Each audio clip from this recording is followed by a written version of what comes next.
everybody, it's Dr. Volk. Now with all of these Quipus, I think it's finally time to listen to the story. Let's listen to the story behind Imp of the Sun. Let's chat for a little bit. Someone came and took the golden spear while you were gone. So much for saving the world, huh? So Yana saw everything. Ask her. I did, and don't worry, she's okay.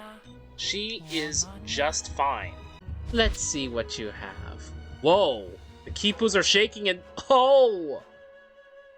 Oh my gosh, there are more imps. There's an Imp of the Sun, an Imp of the Moon, and Imp of the Earth. That's cool. Anyway, what in the world is this? Let's start off with the sun, the origin of our world.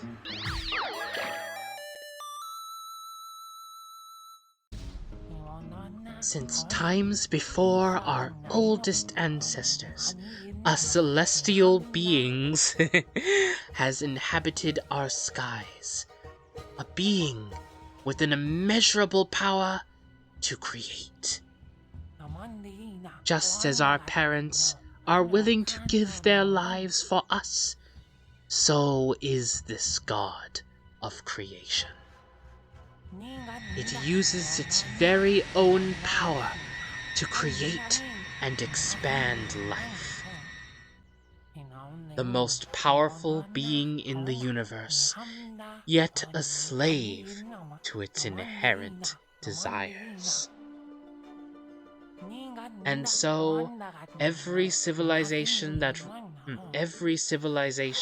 rose and fell, every plant that ever bloomed, every being that ever lived, was made by our god of creation, the sun.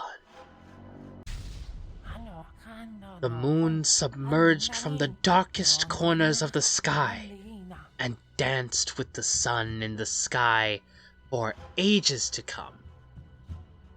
You know, submerged from the darkest corners of the sky. I forgot how it happened. I think either the moon is like a chunk of the Earth when an asteroid slammed into the Earth, or is the moon that asteroid that slammed into the Earth and just got part of it. I forgot how it is. But either way, the moon came and crashed the party, and the sun's like, you know what? I like you. I like you a lot. However, she loathed the creatures that the sun had created. Oh yeah, she's like the wicked stepmother. I mean, look at her. Doesn't she look so super evil? Humans destroyed everything in their path, even themselves, for their own selfish desires and those of their god. Okay, maybe she's not the wicked stepmother. Not gonna lie, that does check out though. That actually hits a bit close to home, but human greed sucks. The sun developed a deep love for the moon, so when she expressed her dislike of humans, he took action. Quick, to boarding school you go. You're going to boarding school. Your new mother says so. At the request of the moon, the sun created 4 keepers to keep humanity in check. Okay. That's interesting. Tui, the keeper of the deserts. Urqu, the keeper of the mountains. Ruku, the keeper of the jungles. And Llanthu, the keeper of the underworld. Wow. Oh my gosh, Llanthu is literally living in his brother's shadow. Yikes. However, as is the case with all life, the keepers had their own flaws and desires. Yep, that's the trouble with having free will. By virtue of you having free will, you're inherently flawed. And that's just gonna happen. You better take it or leave it. Civilizations rose and fell. Wars shook the land. Wow, so these keepers didn't really do anything to help, did they? The sun's empire grew, but the cost of progress was more than the moon was willing to accept. You see, yeah, because that's how empires grow, by conquering other people. Which is not a good thing, mind you. It's not good. But that's how it grew. You see, it wasn't just white people. You guys, it wasn't just white people. They're just better at it than everyone else. Sorry. So, she decided to put an end to all of it. And to do so, she would use the keepers. Oh, okay, so she's gonna commit some mass extinction. During the night, when the sun couldn't see or hear anything, the moon observed the keepers in search for their weaknesses. Look at the moon being all sneaky. Urqu was the first. Despite his mountainous size, he's literally a golem. He felt small and powerless compared to the sun. I mean, yeah, look, I'm a big old mountain, but like, you can say Urqu's being ridiculous because he's a big old golem. But I mean, look at it from his perspective, and you can kind of see why he's getting a bit insecure. I mean, let's take a look. So, this is the Empire State Building. You could say that it's a pretty tall building, right? Very tall. Much taller than you, anyway. This is the Empire State Building compared to Mount Everest, the highest mountain on Earth. I'd say this is a bit closer to Urqu's height, wouldn't you say? And this is the Earth compared to the Sun. It's a little bigger, you know. I'd say so, wouldn't you? Can't blame him for being insecure, I guess. The moon visited Urqu one night and deepened those fears. Hey, listen, you're all big and powerful, right? Yeah? But the sun is more powerful than you will ever be. She whispered lies about the origin of our world and portrayed the sun as prideful and greedy. Urqu was afraid of what would happen if the sun turned against them. Oh my. After that night, Urqu requested more power from the sun, with the excuse that he'd use it to expand the empire. And so, the sun gave Urqu more of his own power. See, look, there, that's the sun giving him some power. The moon then observed Tui, the honorable keeper that guarded the deserts. Look at those teeth. This was clearly before he needed the mask. He would never willingly betray the sun, but his blind loyalty could prove useful. One night, the moon visited Tui and explained how Urqu wanted to overthrow his father. What? You see, he requested more power from the sun, because Urqu wants to usurp your father. What? He can't do that! How dare he! This must be what started the war. The war between the desert and the mountains. Tui, blinded by his honor and loyalty to the sun, started a war against Urqu. Yep, there it is. But Urqu's power proves to be way mightier than Tui anticipated.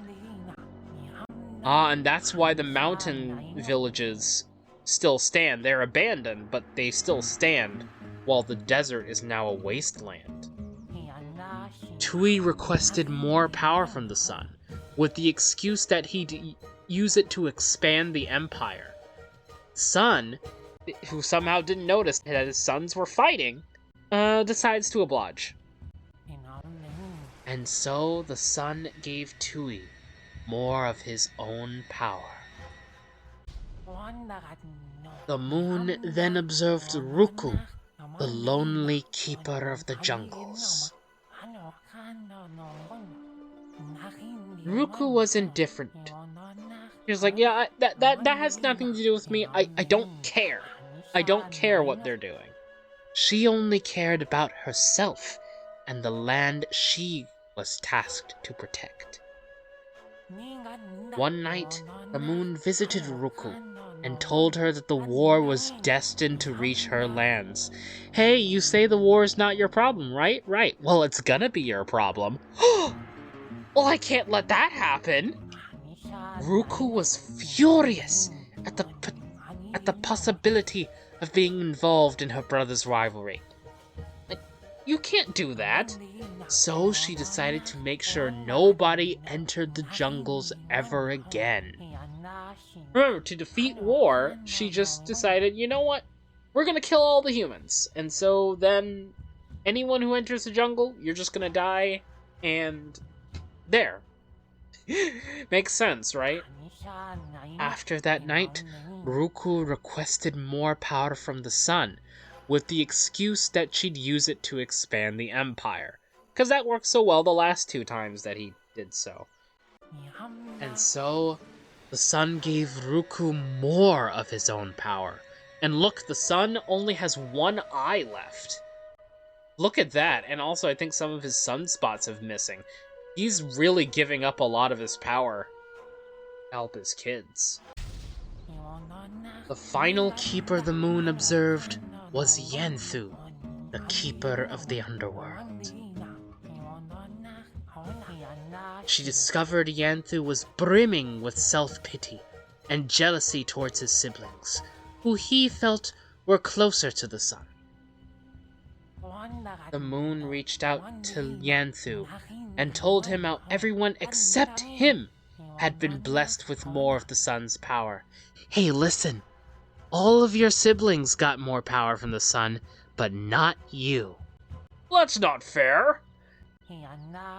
After Llanthu saw this to be true, he cried to the sun for the same power that his siblings had. Hey, I want more power too, Dad! And so, the sun gave Llanthu what little power still remained in him. And oh no!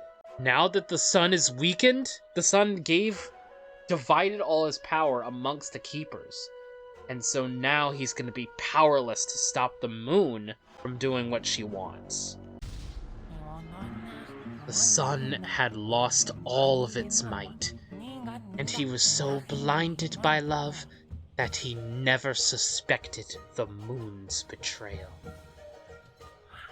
One day, the dancing stopped, with the moon blocking the sun's connection to his empire. Whoa. Without the sun's light, crops started to die, and the balance of nature fell apart. The sun's empire began to die. Which makes sense. Without sunlight, you can't do anything. Life cannot exist without the sun. That's terrifying to think about. And the moon's, like, moving with the rotation of the Earth so as to block the sun wherever it is. Which is really weird. The keepers were unable to control the situation, as they were unprepared and divided between themselves. They were too busy fighting. The sun could hear humanity's lament, so he pleaded to the keepers, begged him to return his power. Some believed the sun's voice was lost behind the eclipse.